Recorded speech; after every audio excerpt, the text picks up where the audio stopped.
बिस्मिल्लाहिर्रहमानिर्रहीम अस्सलाम वालेकुम student, welcome back to my YouTube channel KST learning. Student, आज के इस वीडियो लेक्चर में हम डिस्कस करने जा रहे हैं one English 101 lesson number 21। Student, इसमें हमने क्या डिस्कस करना है? इसमें हमने फर्स्टली डिस्कस करना है फ्लो चार्ट। फ्लो चार्ट होता क्या है, और सेकेंडली हम ये डिस्कस करेंगे कि इस टॉपिक में से या इस लेसन के अंदर से आपके कौन कौन से एमसीक्यूज बन सकते हैं या कौन से एमसीक्यूज आपके पेपर में आ सकते हैं। तो स्टूडेंट, जो चीज़ें मैं आपको गाइड करूँगी आपने उन्हीं को मेमोराइज़ कर लेना है, उन्हीं में से आपके एमसीक्यूज़ आ रहे होते हैं, उन्हीं में से आपकी क्विज़ आ रहे होते हैं। अगर आप वही अच्छे से कर लेंगे तो आपके क्विज़ और आपके जो एमसीक्यूज़ हैं वो अच्छे से हो सकते हैं। स्टूडेंट, यहाँ पर सबसे पहले वो क्या पूछ रहे हैं, यहाँ पर वो पूछ रहे हैं आपका टॉपिक तो क्या है? Representing information graphically. लेकिन अब हमारे पास फर्स्ट टॉपिक हमारे पास क्या आता है? Flow charting. Flow charting basically होता क्या, सबसे पहले हम उसको देख लेते हैं। अ flow chart is a type of diagram that represent work flow और अ प्रोसेस। कि जो हमारे पास फ्लो चार्ट होती है वो क्या होती है? एक डायग्राम होती है जो रिप्रेजेंट करती है वर्क फ्लो को, कि भाई काम इस तरह करना है, पहले ये काम करना है, फिर ये करना है, फिर ये करना है। A flow chart can also be defined as a diagrammatically भी उसको डिफाइन किया जा सकता है। यानी जो फ्लो चार्ट है वो डायग्राम की फॉर्म में भी हो सकता है। स्टेप 1, स्टेप 2, स्टेप 3 इस तरह भी लिख सकते हैं। दूसरी सेकंड पे आप डायग्राम भी बना सकते हैं। तो कंप्यूटर में कोई भी प्रोग्राम करने से पहले फ्लो चार्ट बना लिया जाता है कि ये काम करना है और इसमें ये चीज़ें होनी है। अच्छा जी, फिर क्या है?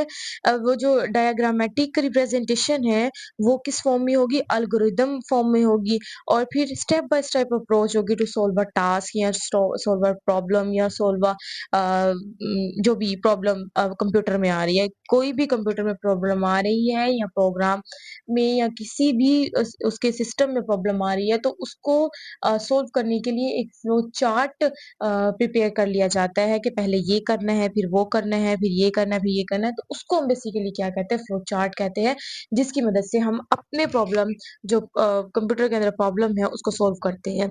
और फिर यहाँ पर क्या कह रहे हैं कि जो हमारे पास मशीन है, जो प्रोग्रामर है, प्रोग्रामर कौन है? जो प्रोग्राम को बनाता है, वो इस चीज़ से अवेयर होता है कि मशीन जो है, what the machine is doing, कि मशीन जो है वो क्या कर रही है। और फिर इसके अलावा one of the step is programming indicate the logical path the computer will follow in executing a program. क्या है कि जी, फ्लो चार्ट की यहाँ पे डेफिनेशन ही बताई जा रही है कि ये एक स्टेप है किसका? प्रोग्रामिंग का, जिसमें लॉजिकल होता है, जो लॉजिकल होता है indicate the logical path indicate करता है। फिर सेकेंडली वो क्या बता रहे हैं कि और ये फिर क्या करता है? एग्जीक्यूटिंग अ प्रोग्राम, फिर एग्जीक्यूट कर देता है प्रोग्राम को। यानी फ्लो चार्ट को अगर आप उस सिंपल वर्ड में समझे तो मैं उर्दू में बताऊँगी कि आप उसको उर्दू में अंडरस्टैंड करने की कोशिश करें कि सपोज़ करें कि आपके कंप्यूटर में एक प्रॉब्लम आ गई है। आपने सपोज़ कर लें कि आप प्रोग्राम बना रहे हैं, तो वो प्रोग्राम बनेगा कैसे? आप पहले वो पेपर वर्क करते हो, वो जो आप पेपर वर्क कर रहे हो, वही आपके पास आप कह सकते हो टू सम एक्सटेंट आप कह सकते हैं वही आपके पास क्या है? फ्लो चार्ट है।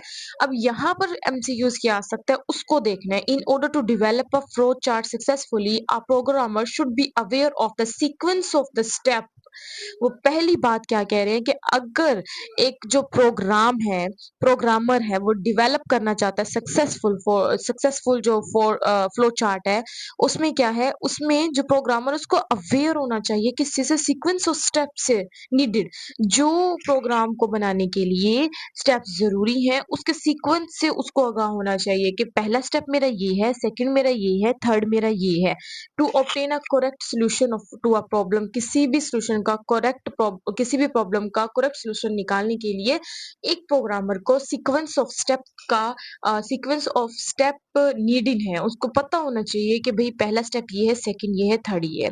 फिर यहाँ पर वो बता रहे हैं फ्लो चार्ट के वेज बता रहे हैं। There are two ways of making flow chart. First है हमारे पास free hand version, and the second हमारे पास आ जाता है नीटर।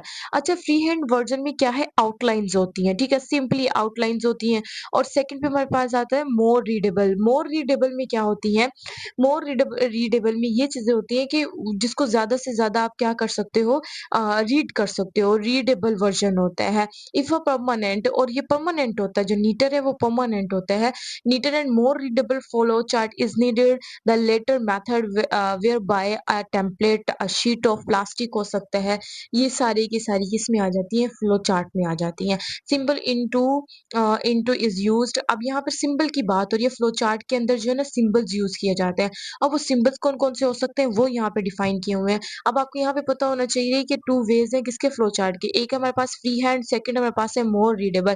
फ्री हैंड आउटलाइन्स की फॉर्म में होता है, और जो हमारे पास मोर रीडेबल है, ये क्या है, ये परमानेंट है और ये ज़्यादा से ज़्यादा पढ़ा जा सकता है, ये वाला। और सेकंड पे हम डिस्कस कर रहे हैं कि सिंबल्स कौन-कौन से हैं। यहाँ पर दिए हुए हैं, this is a terminal symbol which indicate the beginning और the end of a program, कि ये सिंबल्स होते हैं, सिंबल से हम बिगिनिंग को भी इंडिकेट करते हैं और प्रोग्राम को भी एंड को भी इंडिकेट करते हैं। ये सिंबल्स यहाँ क्या है वो दिखा देखते हैं। द वर्ड स्टार्ट है वो आपके पास सिंबल है, वो सिंबल है। स्टार्ट पे आप पुश करोगे, उसको क्लिक कर दोगे, तो इसका मतलब ये है कि आपका जो प्रोग्राम है वो स्टार्ट हो गया। फिर जहाँ पर आपके प्रोग्राम में स्टॉप लिखा होगा, आप स्टॉप पे प्रेस कर देंगे, स्टॉप को प्रेस कर देंगे, तो आपका जो प्रोग्राम है वो क्या हो जाएगा, एंड हो जाएगा। और यहाँ पर 2 पॉइंट्स यहाँ पे डिस्कस किए जा रहे हैं।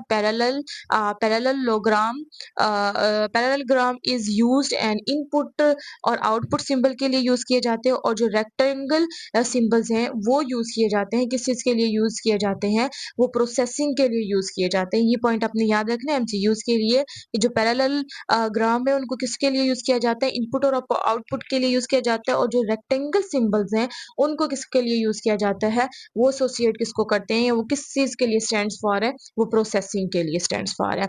और यहाँ पर कंप्यूटर के अंदर डिसीजन इज़ यूजुअली होता है, और इसमें क्या है कि जो डिसीजन है या आंसर है, ये क्वेश्चन है, वो किसमें, यस और नो में डायरेक्ट फॉर्म में दिया जाता है। फिर क्या कह रहे हैं कि flow chart is not a program, बल्कि ये क्या है, प्रिपरेशन ऑफ अ प्रोग्राम। यानी जो फ्लो चार्ट है वो प्रोग्राम नहीं है, बल्कि प्रोग्राम को तैयार करने के लिए, एक प्रोग्राम बनाने के लिए उससे पहले वाला पेपर वर्क है, उसको हम क्या कहते हैं, फ्लो चार्ट का नाम देते हैं। और स्टूडेंट यहाँ पे क्या है, मेन आइडिया है। मेन आइडिया में क्या है, हमने ऊपर जो पढ़ा उसमें क्या, flow charting is a basic step in programming, यानी प्रोग्राम करने से पहले हमें फ्लो चार्ट को क्या करना होगा, प्रिपेयर करना होगा। स्टूडेंट ये स्किप करें, इनमें कोई इंपॉर्टेंट चीजें नहीं है, इंपॉर्टेंट पे आते हैं। ये आपके पास सिनोनियम है। सिनोनियम रूट है, रूट का सिनोनियम क्या होगा, पाथ। ट्राई का मतलब होता है अटेम्प्ट, आंसर का रिस्पॉन्स, पुट इन, सबमिट आ जाएगा, शो, बी इन व्यू आ जाएगा। ये सारे के सारे आपके पास क्या आ जाएंगे, सिनोनियम आ जाएंगे। फिर यहाँ पे वो एंटोनियम पूछ रहे हैं। एंटोनियम में क्या है, अनलिमिटेड का लिमिटेड आ जाएगा, अनडिस्कवर्ड का डिस्कवर्ड होगा, टेम्पररी का परमानेंट होगा, इनअसेसिबल का आ जाएगा असेसिबल, इलॉजिकल का आ जाएगा लॉजिकल। ये सारे आपके पास क्या होंगे, एंटोनियम, और वो सारे क्या होंगे आपके पास, सिनोनियम। इनको आपने कर लेना है, और होप्स हो कि इन्हीं से आपके एमसीक्यूज आ जाएंगे। और यहाँ पर एक आपकी ये है एक्सरसाइज, इसको हम कर लेते हैं। एक मैं आपको करवा देती हूँ, नेक्स्ट पे आप खुद देखिएगा। और ये आपके पेपर में आ भी जाती है, कि आपने उनको फिलिंग इन द ब्लैंक्स आपको दी होती है, और आपको वर्ड्स भी दिए होते हैं, और आपने उनको पुट करना होता है। In most operation dash calculation computer can do the job much faster than man।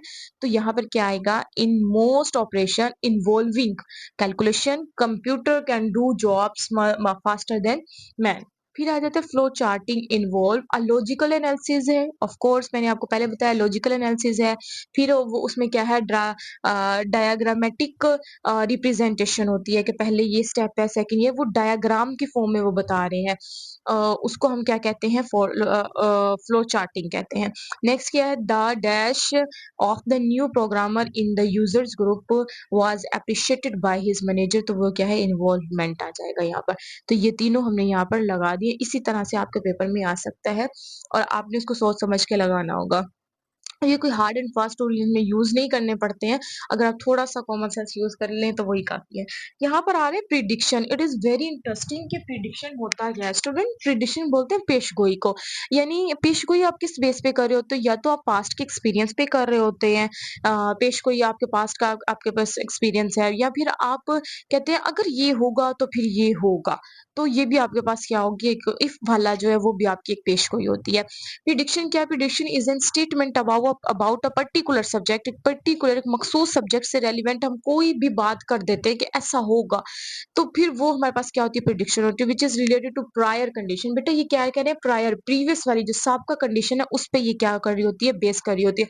Means कि आप प्रीवियस एक्सपीरियंस के मद्देनजर रखते हुए आप कोई भी बात कह दे, तो वो आप क्या कर रहे होते हैं, प्रिडिक्ट कर रहे होते हैं, प्रिडिक्शन कर रहे होते हैं। It is therefore impossible to predict without having an knowledge of an existing condition.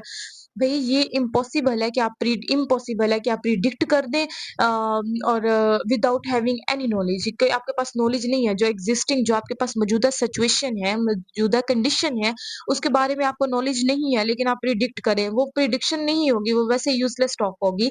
Prediction के लिए ज़रूरी है कि आपके पास एग्जिस्टिंग कंडीशन का नॉलेज होना चाहिए, और सेकंड पॉइंट ये कि आपके पास प्रायर नॉलेज होना चाहिए, प्रायर कंडीशन आपके पास उसका एक्सपीरियंस होना चाहिए। फिर जब आप बात करेंगे वो आपके पास क्या होगी, प्रिडिक्शन होगी।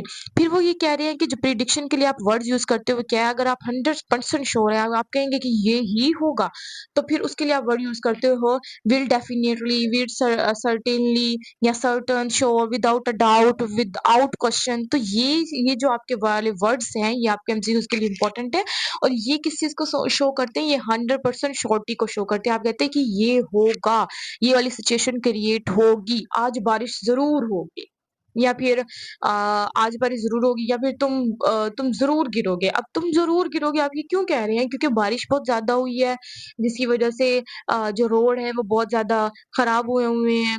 तो फिर आप कह रहे हो कि भई तुम ज़रूर गिरोगे, तो प्रीवियस एक्सपीरियंस होगा ना, मेबी जिस जगह पे आप किसी और को कह रहे हो कि आप गिरोगे, मेबी आप पहले उस जगह पे गिरे हुए हो। तो ये आपके पास क्या प्रिडिक्शन है, ये सर्टेनिटी है, और आप इसको कह रहे हैं, जब आप कह रहे हैं कि ऑथेंटिकेशन के साथ, श्योरिटी के साथ कह रहे हैं, तो इसका मतलब है कि आप 100% प्रिडिक्शन कर रहे हैं। फिर प्रोबेबिलिटी आ जाती है, जिसमें आप 75 से 95% 90 तक आप क्या होते हैं, श्योर होते हो अपनी कन्वर्सेशन पर, या अपने कमेंट्स जो आपने दिया उस पर। क्या उसके लिए यूज़ करते हो, प्रोबेबली या probably, like, most probably, highly probable और मोस्ट लाइकली, हाइली लाइकली। तो ये सारी चीज़ें आप, ये वाले वर्ड्स आप यूज़ करते हैं। फिर क्या possible, can be expressed by, may not, might not, can, could, possible, possibly, perhaps, ये आपने अपने वर्ड्स में यूज़ करते हैं। हो सकता है तुम गिर जाओ, हो सकता है, मुमकिन है कि तुम गिर जाओ। तो ये सारी चीज़ें क्या आ जाती है, पॉसिबल में आ जाती हैं। फिर क्या इम्पॉसिबिलिटी आ जाती है, जहाँ पर आप श्योर ना हैं, आप श्योरिटी नहीं है, आप जहाँ पर आपको ये है कि 25 से 10 तक ठीक हो सकता है। फिर क्या उसके लिए यूज़ करते हैं, improbable, unlikely, doubtfully, questionable, probably not, mostly, highly, improbably, unlikely, most, highly, doubtful, questionable, most probably not. ये सारे के सारे आप वर्ड यूज़ कर रहे होते हैं, जहाँ पे आप किसी भी पॉइंट को लेकर इतने परसेंट क्या हो रहे होते हैं, श्योर हो रहे होते हैं। नेक्स्ट क्या है, इम्पॉसिबिलिटी। भाई इम्पॉसिबल है, ये हो ही नहीं सकता, तो उसके लिए आप क्या करते हैं, उसके 0% है, आप उससे श्योर नहीं है, तो आप क्या करते हैं, प्रेजेंट और फ्यूचर के लिए आप कैन और कुड को यूज कर सकते हो कि ये हो ही नहीं सकता, ये नहीं हो सकता, इट इज इम्पॉसिबल। तो it is impossible, it is not possible, तो उस वो क्या है, इम्पॉसिबिलिटी को शो करे। तो प्रेजेंट के लिए आप can not, could not, not possible, impossible का वर्ड यूज कर सकते हैं, और पास्ट के लिए आप क्या यूज करेंगे, पास्ट के लिए आप नॉट और नॉट पॉसिबल, इम्पॉसिबल यूज करते हैं। फिर यहाँ पर दे रहे हैं कि necessary condition exist in process, यानी प्रिडिक्शन के लिए नेसेसरी कंडीशन क्या है, यहाँ तो फिर आपके पास क्या है, यहाँ पे 3 कंडीशंस दी हुई है। क्या कह रहे हैं, एक्स मस्ट बी प्रेजेंट और there must be Y depends on X, कि आपके पास एक सिचुएशन है, और आपकी वो सिचुएशन, जो आपकी वाई सिचुएशन है वो एक्स सिचुएशन पे क्या कर रही है, डिपेंड कर रही है। सेकंड पे आता है कंडीशन प्रिडिक्शन रिलेशनशिप, इसमें क्या है कि आप यूज करते हैं इफ को यूज करते हैं, no matter to what degree of certainty वाला सीन आता है, द प्रिडिक्शन इज एक्सप्रेस्ड।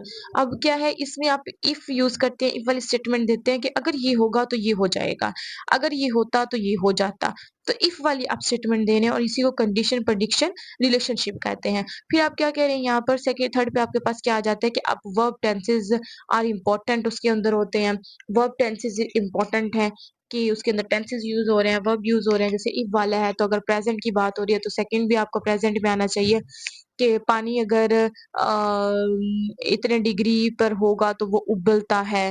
तो ये आपके पास क्या है इफ वाली कंडीशन है, वर्ब सेंटेंसेस है कि इफ वाली कंडीशन आ जाए तो उसके अंदर भी वर्ब को देखा जाता है, उसको लुक आफ्टर किया जाता है। और स्टूडेंट यहाँ तक हमने जो भी इम्पोर्टेंट एमसीक्यूज़ को डिस्कस किए हैं, आपने वही कर लेने हैं, वही आपके काफ़ी होते हैं, कन्फ्यूज़ होने की ज़रूरत नहीं है। इन्हीं लेक्चर्स को आप अच्छे से कर जाएँगे तो आपका जो पेपर है, आपका जो एमसीक्यूज़ वाला पेपर है वो ईज़िली हो जाएगा। तो स्टूडेंट इनको देखिएगा, चैनल को विज़िट करें, लाइक करें, शेयर करें एंड कमेंट्स करें। अगर आपके पास कोई भी क्वेरी आती है तो उसको डिस्कस करें and thank you so much for watching my video. अल्लाह हाफ़िज़।